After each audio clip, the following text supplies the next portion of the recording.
आज आपण ढोकळा करणार आहे। हे मोठी एक वाटी बेसन आहे। त्याच्यामध्ये हिरवी मिरची, अद्रक लसूणची पेस्ट, मीठ चवीप्रमाणे, साखर आणि ताक किंवा दही जे काय असेल ते, किंवा लिंबू असेल तर लिंबू। आपण आता हे व्यवस्थित मिक्स करून घेऊया।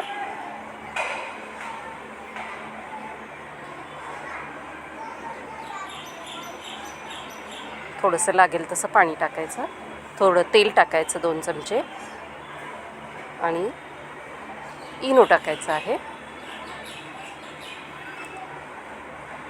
व्यवस्थित मिक्स करू। थोडीशी हळद। आता आपण ढोकळ्याचं भांडं गरम व्हायला ठेवलं आहे। आता आपण ढोकळा बनायला ठेवूया।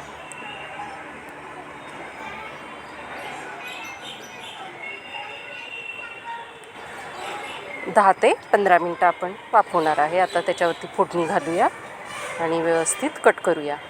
थंड झाल्यावरच कट करायचं आहे। आता याच्यावरती आपण व्यवस्थित कट करून टोमॅटो सॉस आणि पुदिना चटणी टाकली आहे।